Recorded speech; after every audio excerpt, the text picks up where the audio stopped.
1º de janeiro de 2025, 9 pessoas são hospitalizadas logo após o almoço do Ano Novo na cidade de Parnaíba, no litoral do Piauí. Parnaíba é o 2º município mais populoso do estado do Piauí.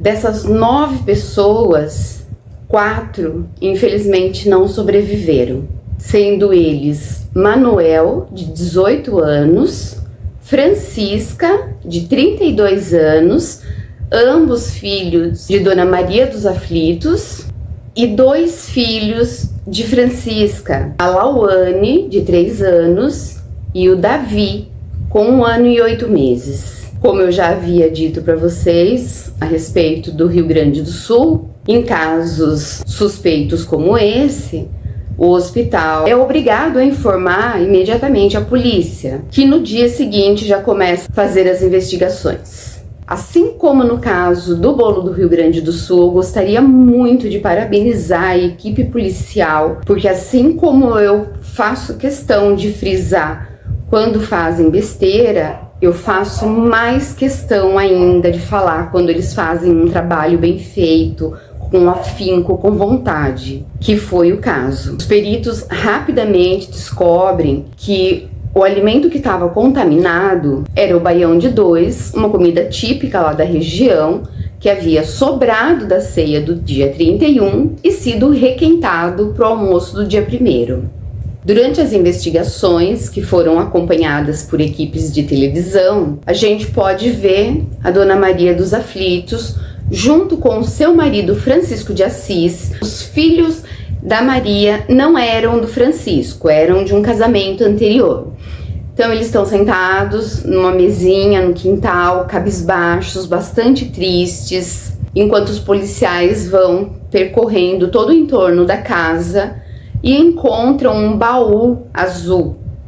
E nesse baú, os pertences do Francisco. E junto aos pertences do Francisco, eles encontram um vidro com uma substância chamada terbufós. Essa substância, ela é bastante parecida com o que a gente conhece popularmente como chumbinho, que coincidentemente foi a mesma substância encontrada no baião de 2. Pouco antes desse baú ser encontrado, chega uma filha da Dona Maria, a Fátima, que chegou atrasada para o almoço.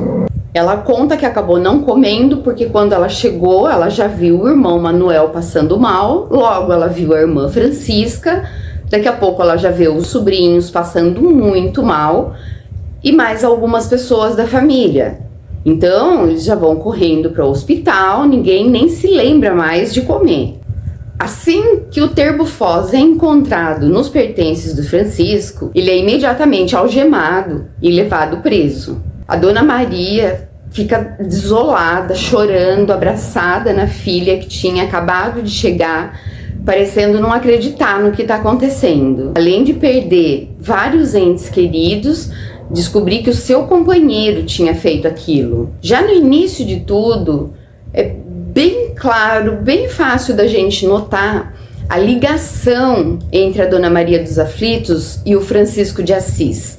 Realmente parece que eles se gostam mesmo, tanto que conforme ela vai falando, a gente percebe que ela tenta fazer o que ela pode para inocentar ele. Ela chega a falar que um pouco antes do almoço eles estavam lá brincando com as crianças e alguém deve ter entrado na casa e colocado aquela substância na comida, porque não é possível. Logo depois, ela tenta incriminar um pescador. Ela fala que ele passou na frente da casa e ofereceu umas manjubas que ele tinha pescado. Posteriormente, nas investigações, de acordo com a descrição que ela deu desse pescador, eles vão até o mercado onde os pescadores colocam os seus peixes para vender e lá ninguém nunca viu uma pessoa parecida com o que ela falou. E ela fala também que ela não tinha comido porque ela estava dormindo. Mas peraí, ela estava brincando com as crianças ou ela estava dormindo? Aqui a gente já começa a ver umas inconsistências. Afinal de contas,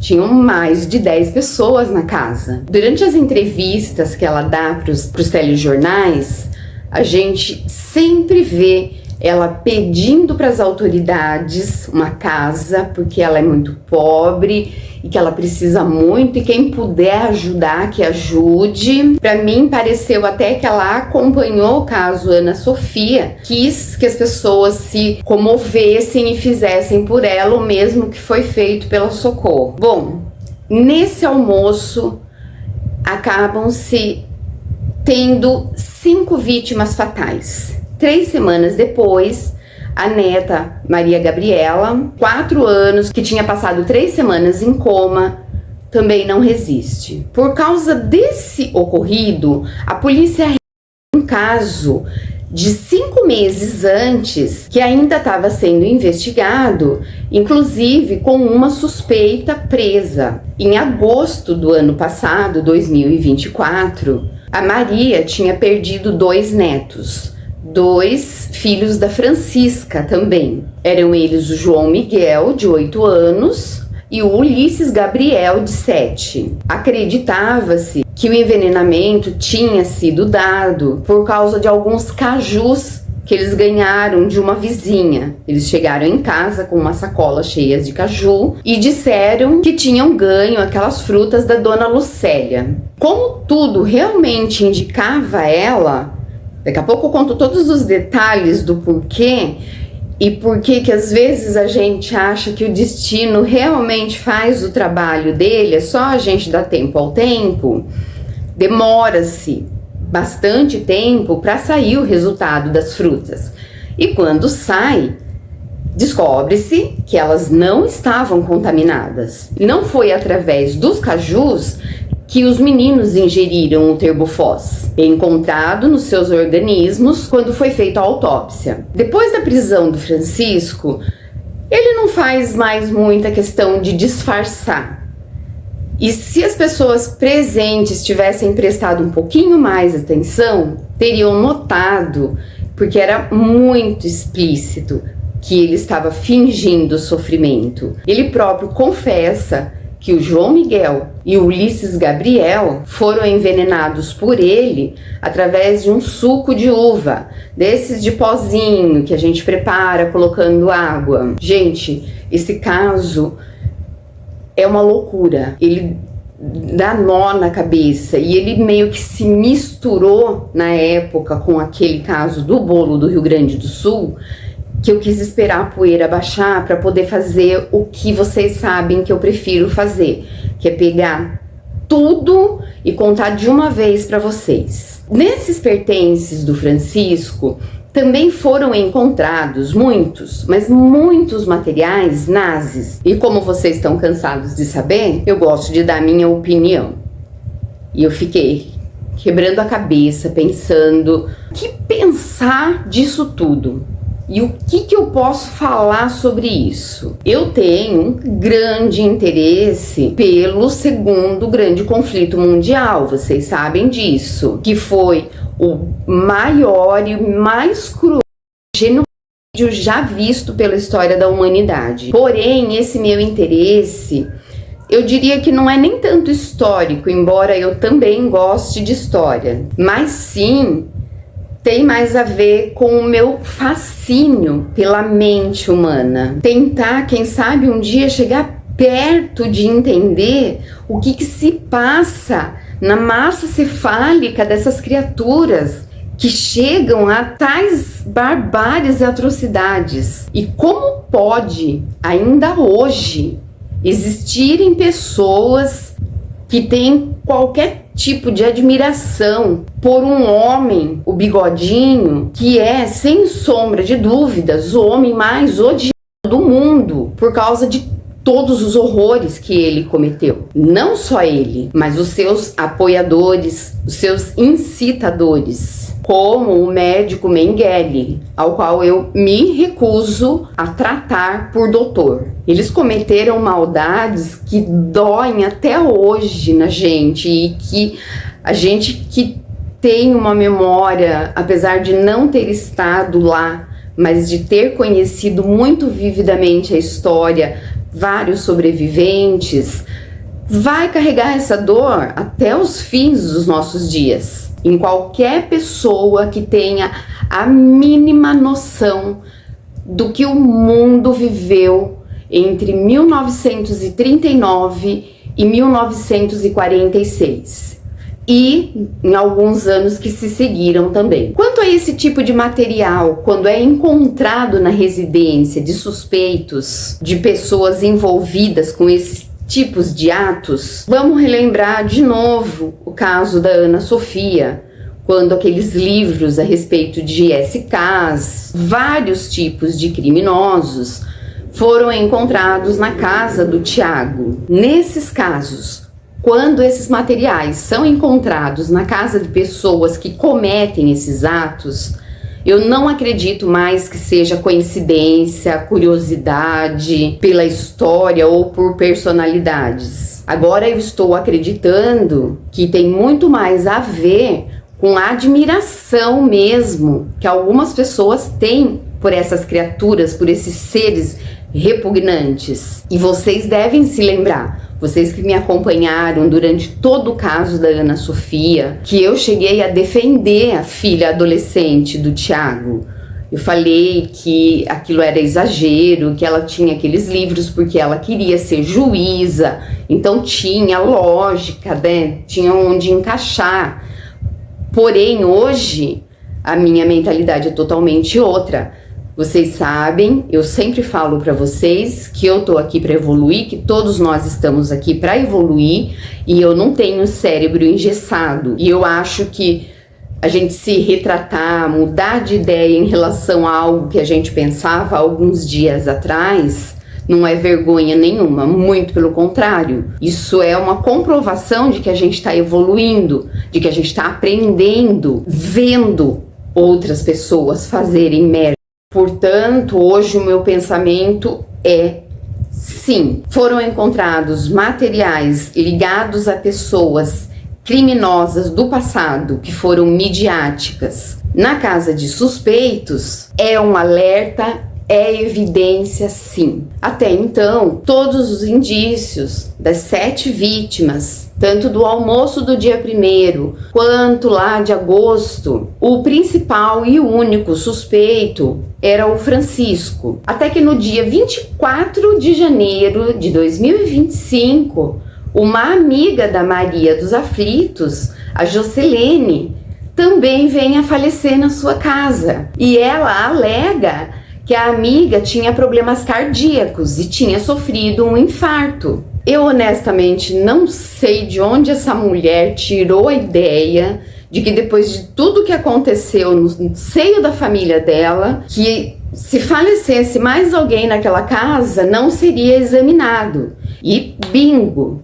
No organismo da Jocelene também tinha o Turbofox. E o exame dessa vez saiu com muito mais rapidez, muito mais urgência, porque eles precisavam ver se isso realmente se encaixava, porque isso é um caso de SK e isso é extremamente grave e doentio. Dessa vez, o Turbofox estava no café. Eu cheguei a pensar comigo que talvez por engano ou porque ela mexeu naquela substância e depois acabou mexendo no copo da amiga, ela tivesse transferido involuntariamente a substância. Mas a quantidade que tinha lá dentro daquele café era imensa, então não tinha como aquilo ter sido uma transferência indireta. E a Dona Maria, quando levada para interrogatório, ela não aguenta a pressão e acaba confessando que realmente ela colocou o Turbofox no café da Jocelene deliberadamente. Jocelene, uma das 9 hospitalizadas que também almoçaram lá na casa no dia 31. Ficou 3 dias internada, conseguiu escapar dessa primeira tentativa, mas infelizmente a segunda tentativa foi fatal. Depois eu ainda cheguei a pensar, eu falei, essa mulher, além dela ser assassina, ela ainda é burra, mas ela não é tão burra assim não, ela é bem dissimulada, porque ela planejou que a hora que o Turbofox fosse fazer efeito, a Jocelene já não estivesse mais na sua casa. Mas acontece que aí nesse caso, mais uma vez, o dedo do destino. O mototáxi que iria buscar a Jocelene não ficou muito claro se para levar ela para o trabalho ou para levar ela de volta para casa, se atrasou. Então a Jocelene acabou passando mal lá na casa. E era para ela ter passado mal depois de sair de lá, porque foi esse atraso que fez com que os monstros fossem revelados com muito mais rapidez. Se a Jocelene tivesse perdido a vida fora da residência, as coisas iam demorar um pouco mais. A Maria fala que o plano era do Francisco, mas que ela o amava muito e apoiava ele desde o início, que ele não aguentava mais. Eles eram em 13 pessoas na família e ele era o único a trabalhar. Um repórter local entrevista o delegado e depois ele aparece para contar algumas coisas que o delegado tinha falado, um pouco antes da coletiva de imprensa. E o delegado tentou dar uma resumida na situação. Ele conta que a Maria confessou que ela tinha um caso com a Jocelene antes mesmo de conhecer o Francisco.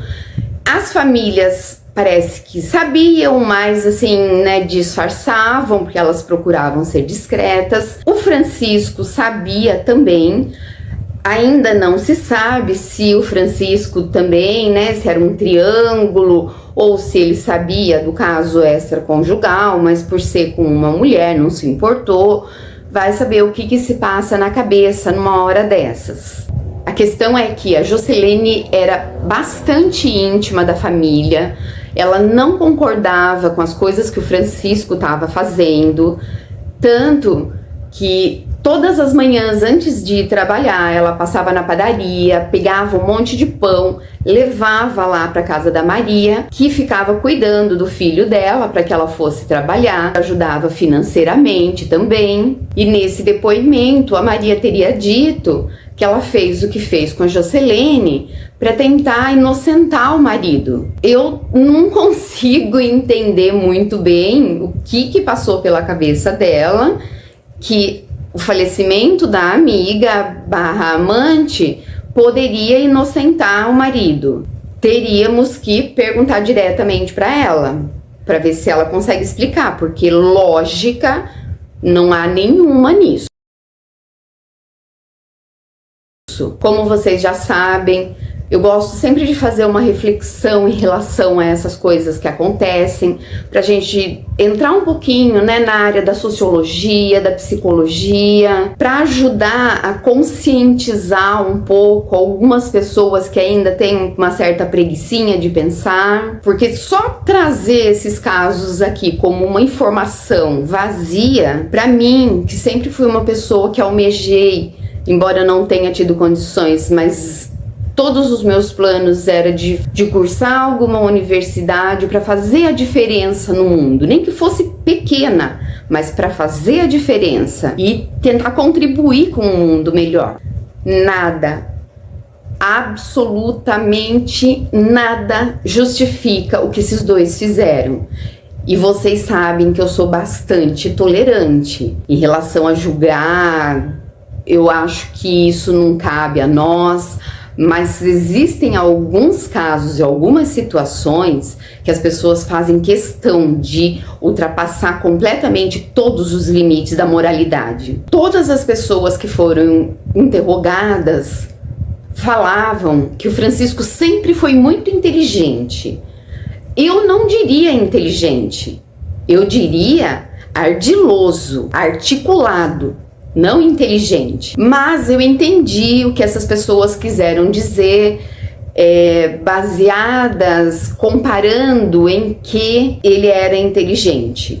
Já Maria, ela é considerada, descrita como lenta, vamos colocar assim, né? Manipulável. Mas a questão que eu quero chegar aqui, nesse parêntese que eu coloquei no meio do caso, é algo que a sociedade vem há algum tempo já chamando de neném, que são as pessoas que nem estudam, que nem trabalham, que nem querem nada com a vida. Isso dá o direito de alguém eliminar eles da face da terra? Não, de forma alguma. Mas que isso é um alerta para as pessoas que agem dessa maneira, porque existem pessoas assim, sim, que fazem questão, que não se sentem nem um pouco desconfortáveis em montar em alguma pessoa da família para sobreviver. Então, fiquem atentos a isso, gente. Para quem não gosta de estudar, para quem não gosta de trabalhar, para quem não gosta de ajudar e de fazer nada, é um risco que vocês estão correndo, é um risco ao qual vocês estão se expondo, porque agindo dessa maneira, vocês não vão conseguir despertar nenhum tipo de bom sentimento em ninguém. Pelo contrário, tudo que vocês vão conseguir é inimizade. E reforçando, gente, nada justifica o que eles fizeram. O delegado Abimael Silva, que é o delegado-chefe dessas investigações, ele fala que o Francisco, no seu depoimento, ele foi bastante claro, bastante explícito em dizer que ele odiava a família da Maria, porque eles eram um bando de folgados, e que principalmente ele odiava a Francisca. De acordo com as palavras dele, tinha um filho com cada homem que namorava, ela tinha 5 filhos no total, e ela não trabalhava e ficava o dia inteiro com a cara no celular. O que você faz diante de uma situação como essas? É difícil? É tão difícil assim? Pelo amor de Deus, gente, pega a sua esposa e se muda. Era complicada a situação dele. Óbvio que era. Carregar todo mundo nas costas sozinho. A gente viu as imagens, a situação de extrema pobreza que eles viviam, mas ele podia ter arrumado uma outra solução para esse problema que ele estava vivendo, que eles estavam vivendo. Agora, já sabendo que os 2 casos estavam ligados, o Dr. Abimael Silva conta que quando eles chegaram na casa da dona Lucilene para investigar aquela situação dos cajus, a população já estava lá toda alvoroçada para linchar a mulher. Aquela gritaria, todo mundo falando que ela envenenava gatos, que ela matava gatos, e nada naquele dia colaborou para que ela fosse inocentada. Por isso que eu falei que tinha dedo do destino ali. Enquanto a polícia estava lá investigando, eles questionam: Dona Lucilene, a senhora tem algum veneno em casa? E ela fala que não. Enquanto isso, já com mandado de busca e apreensão, a equipe vai fazendo as buscas e encontram na casa, adivinhem, Terbufós. Aí ela fala que aquilo era do irmão que ela pegou dele porque ele estava ameaçando tirar a própria vida. A polícia pergunta para ela: e onde está esse seu irmão? Ele pode corroborar com a história da senhora? E aí ela fala: ele trabalha em circo, né? Ele é andarilho. Nesse meio tempo, ela começa a contar que esse irmão ensinou ela a usar o Terbufós diretamente nas frutas, nos pés, para eliminar morcegos, que para mim também já é outra barbárie. E quando eu falei lá no início do dedinho do destino, que na minha opinião, uns mesezinhos lá em cana não vão fazer tão mal assim, é porque hoje, não só pelo amor que nós temos pelos nossos pets, porém também é crime, maus tratos e tirar a vida de animais. Algumas pessoas ainda veem isso como normal, mas não tem absolutamente nada de normal. Então, de um jeito ou de outro, justiça ali foi feita. E enquanto ela estava contando isso para o investigador que estava interrogando ela, nesse exato momento sai um felinozinho cambaleando da casa dela e vem a morrer na calçada.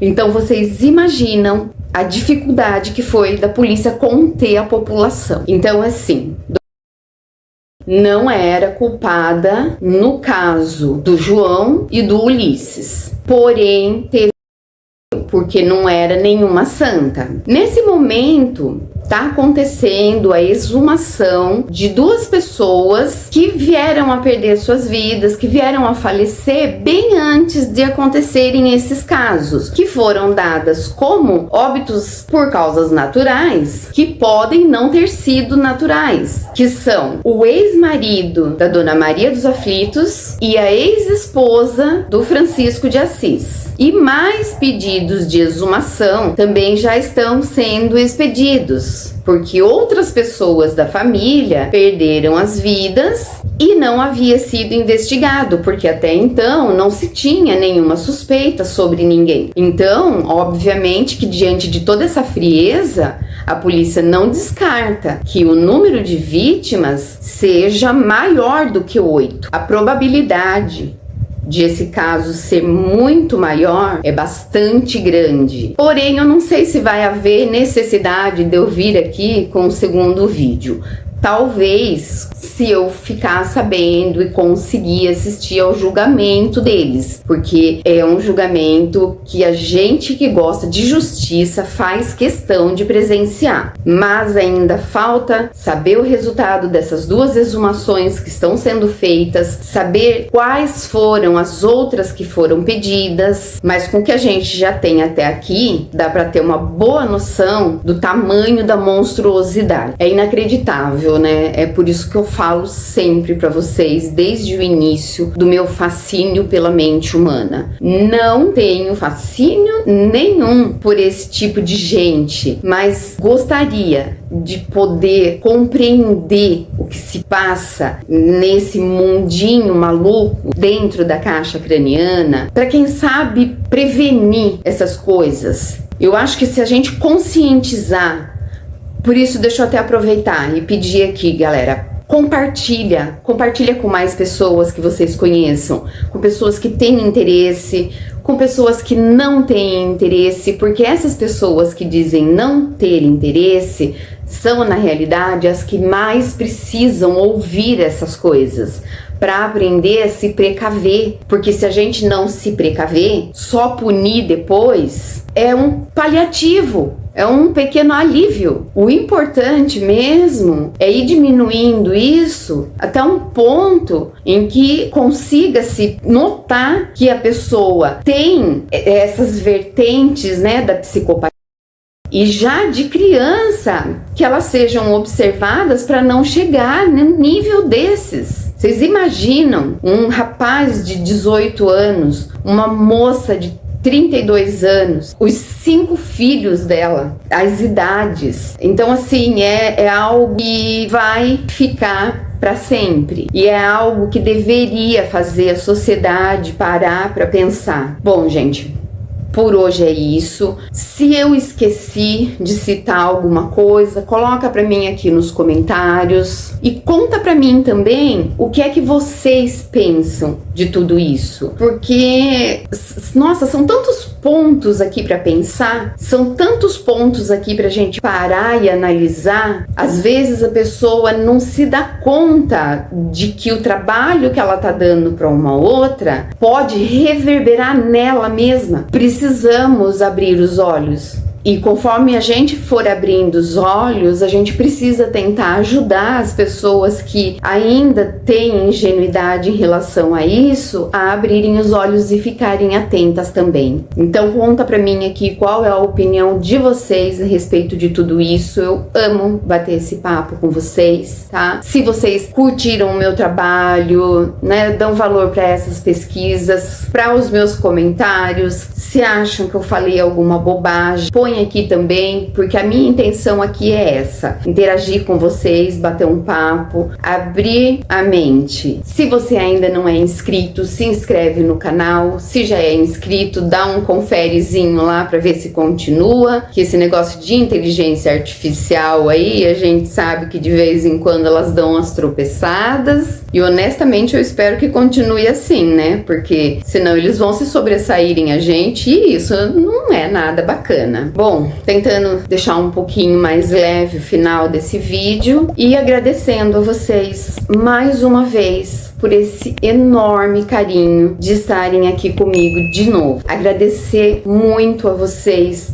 pelo crescimento visível do meu canal. Eu tô muito feliz e de verdade muito grata. Obviamente, eu não sei o nome de cada um de vocês, mas cada um de vocês tá sempre no meu pensamento, no meu coração, e eu emano tudo que for positivo, bom e próspero, porque se vocês estão me apoiando, é porque vocês são pessoas do bem. E se são pessoas do bem, merecem tudo de melhor. Obrigada, gente, obrigada de novo por estar aqui comigo e até o próximo vídeo.